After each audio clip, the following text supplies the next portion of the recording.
Hello and welcome to today's edition of Business Live. This is where we talk about business trends and the implications for the economy. In today's edition, Association of Ghana Industries wades into ECG Concession controversy, demanding a review of the deal.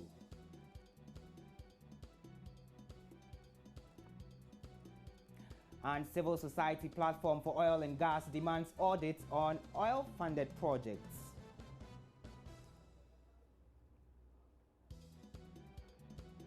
Meanwhile, some companies are expected to undertake major contracts in the oil and gas industry soon.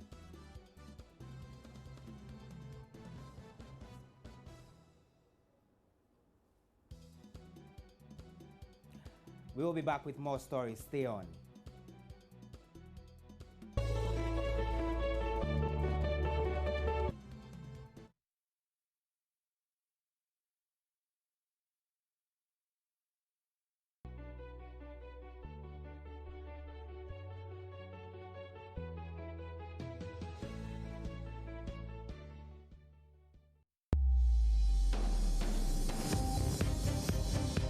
Business Live today is brought to you by GCB Bank.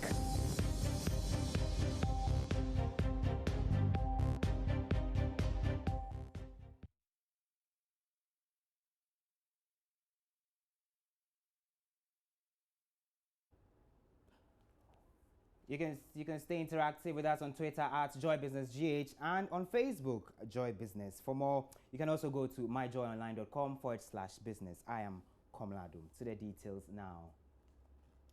Now, the Association of Ghana Industries, AGI, has waded into the ECG concession controversy, demanding a review of the deal to protect Ghana's interest. According to the association, the concession arrangement made no space for local participation in the request for proposals advertised for interested companies. More in the following report.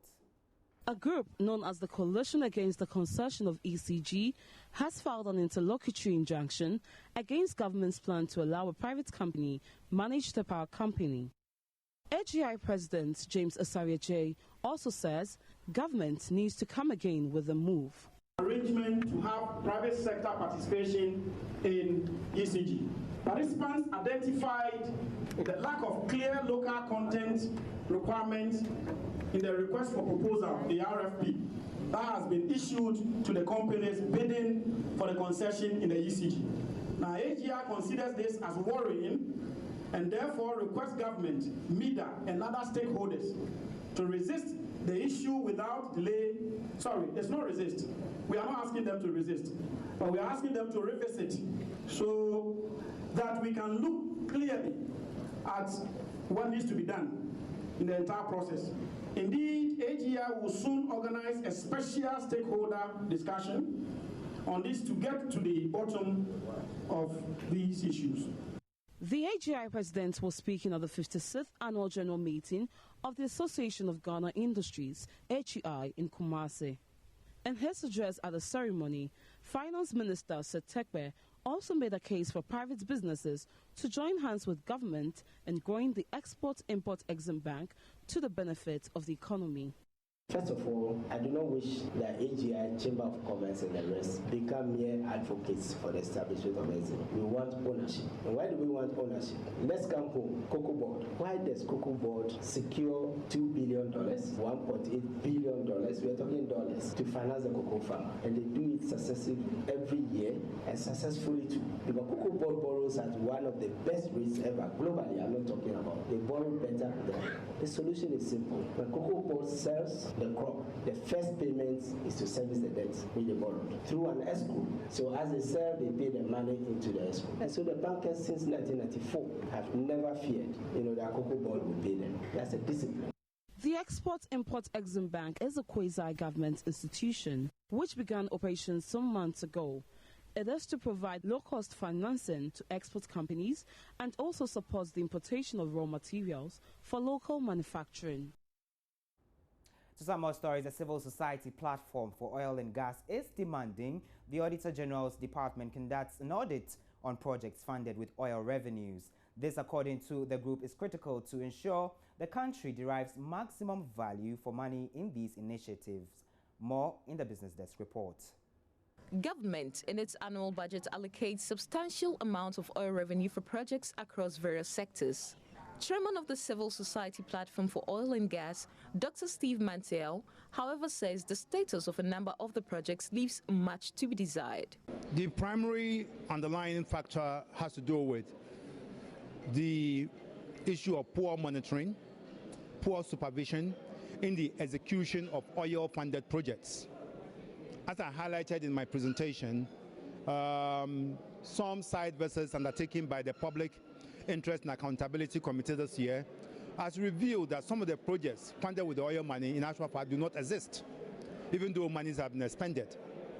By and large, you find that the regional administration often is not aware of the fact that there are oil-funded projects in the region. At the district level, even where the district authorities are aware, they are not involved in the monitoring of the projects. And so there's no effective supervision, no monitoring, and that is what, for me, largely accounts for these phantom and poorly executed projects. The first remedial step to take will be for the Auditor General's Department to undertake a value for money audit of all oil-funded projects in this country. And where monies have been abused, we'll allow the law to take its course. First, we retrieve the monies and mete out the necessary sanctions. Going forward, we will need to involve the beneficiary communities in the monitoring and supervision of the projects. There's a role, for me, in my view, to be played by the local authorities. But even the civil society groups on the ground can also support the monitoring efforts if they are given adequate project information. And that is how, in my view, we'll be able to get the best of these oil-funded projects. This, according to him, only calls for a deepening of monitoring and evaluation mechanisms with requisite sanctions. Projects that were monitored had been captured in the annual report of PIAC as having received funding in either 2014 or 2015. Now, Ghanaian companies are making strides in building capacity to take over major contracts in the oil and gas industry. Now, that's the verdict of the Deputy Minister for Petroleum, Benjamin Dagadu. Kukwaban has the rest of the story. Many of the major projects in the upstream oil and gas sector are executed by foreign firms to the disadvantage of indigenous ones, said to be the lack of the requisite expertise. Some industry watchers have expressed worry about the low level of local participation despite enforcement of a new local content law by the Petroleum Commission. But Mr. Dagadu tells Joy Business moves are being advanced to reverse the trend. We are not able to take the big contracts for our local participation. So what we do is that we have to grow. We are now nurturing the SMEs which are trying to get some of those contracts. They don't have the experience yet, so you have to gradually grow them to be able to take more contracts later. It's not taking too long. No, we have started. How many years have we started production? Nigeria has been producing since the early 60s. They haven't got that participation until 3 years ago, when we had ours embedded in PAs before they started.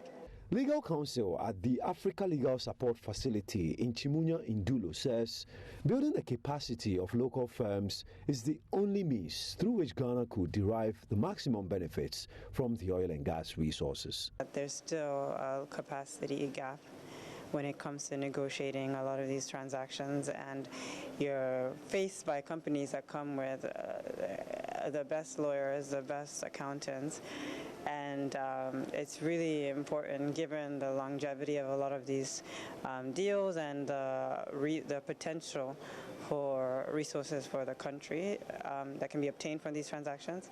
I think it's really important to address the capacity gap, and that's why you have institutions such as the facility where I work, where we provide advisory services to governments on these matters. We engage in building capacity, whether it's through the development of toolkits or just regular tools or model production sharing agreements, as well as trainings, and I think those are all very much intertwined.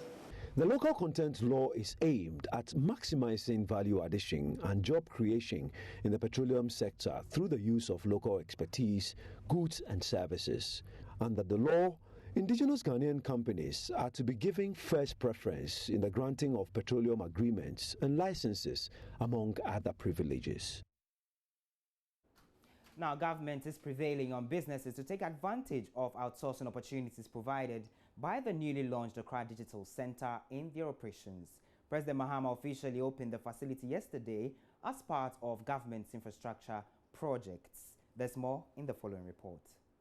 The Accra Digital Center at the Kwame Nkrumah Circle Interchange here in Accra was financed by the bank and the Rockefeller Foundation at a cost of $8.3 million to develop robust IT enabling services and create jobs for about 10,000 youth. According to the World Bank, the project should see the contribution of IT-related services to the country's GDP rise from 1.5 to 2.5%. Henry Kerali is the country director of the World Bank. Business process outsourcing offers tremendous opportunity for Ghana and for Ghanaians to develop a robust IT-enabled services industry, create jobs, particularly for the youth, for women, for disadvantaged communities, and thereby generate export revenue and provide better services for domestic industries. Your Excellency, as you have seen, the Accra Digital Center provides grade A real estate facilities for IT-enabled services and business process outsourcing. It is therefore the first state-of-the-art ICT park in Accra. Communications Minister Edward Omaniboama says the initiative presents several benefits to the business community. Mr. President, here at the BPO Center, the needs of businesses that have many processes outside of their core making components, such as payroll, expense reimbursement, call center support services, including medical transcription services and technology support, will find lasting solutions to their needs. We know businesses find these processes as both time-consuming and cumbersome. This BPO Center is here to serve your needs, so companies, local and foreign, be of good cheer. Government is expecting the business process outsourcing Accra Digital Center to create over 10,000 jobs. Business Live takes a break. We return with Business Agenda. Stay on.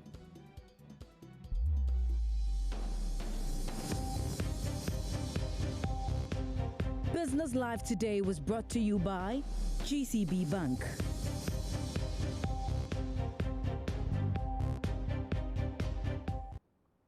Welcome back. Today on the Business Agenda is a renewed call for the Tema Oil Refinery debt recovery levy imposed on petroleum products to be scrapped.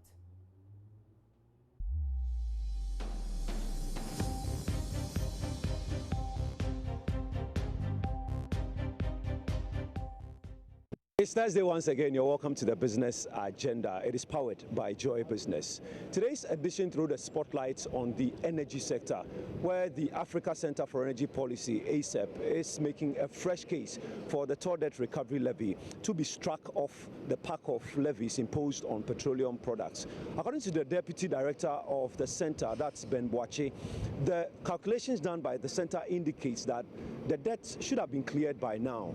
The recent declaration by the company that it is making profits, according to the Center, is even indicative of the fact that the debt has been cleared and hence should be struck off.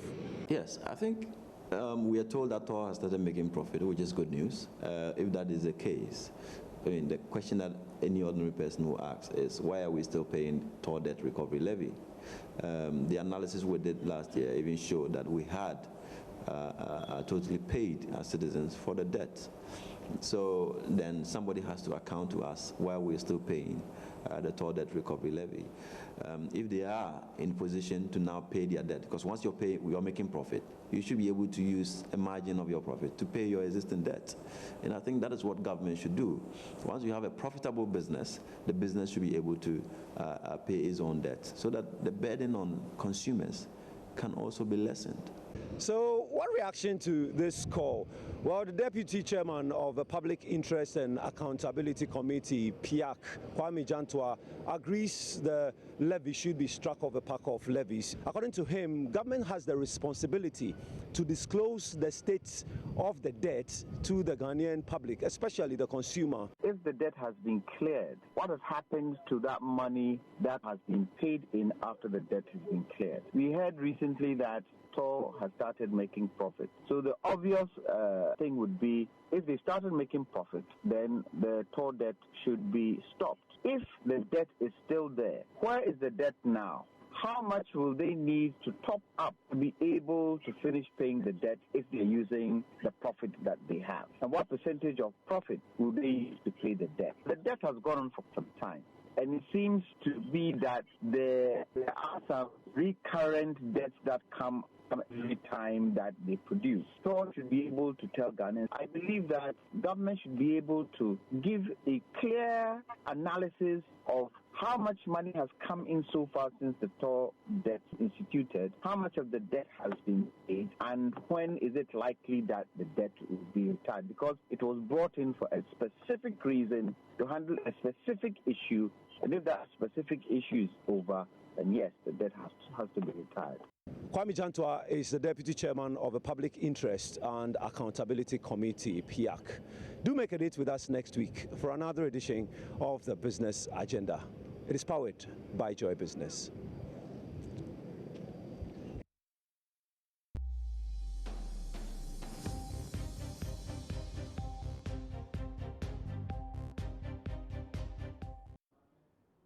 Next up is the interview of the day.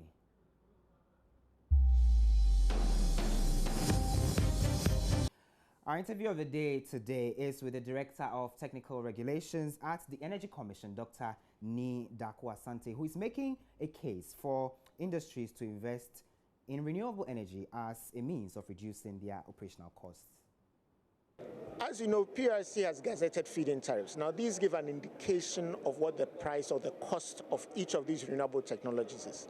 Solar is just under 20 cents, that's US cents. If you multiply by 4, which is more than the exchange rate, that's 80 pesos. Compared with the hydro? Oh, hydro is way down at 4 cents, but nobody's getting hydro. We're all getting a mix. But if the price we get at the mix is for homes, we are getting below 20. But for business, they are getting above 30. That's US cents. And solar would be around? Below that.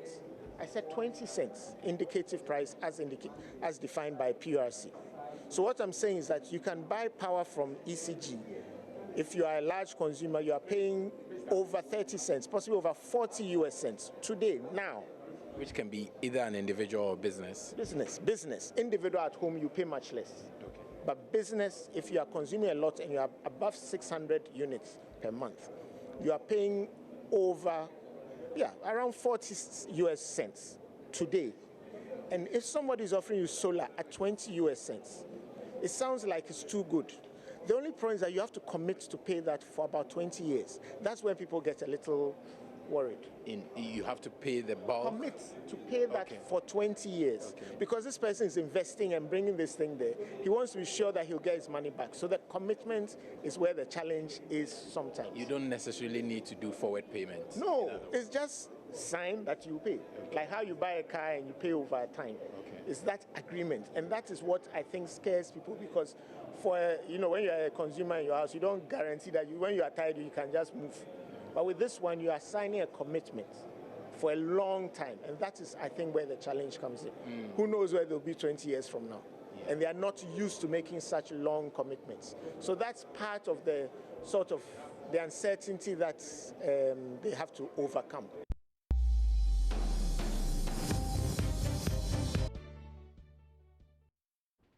You can stay interactive with us on Twitter at JoyBusinessGH, and on Facebook it's Joy Business. But for more business news, you can also log on to myjoyonline.com/business. That's it for today. I am Komla Dombat. Up next is BBC Focus on Africa.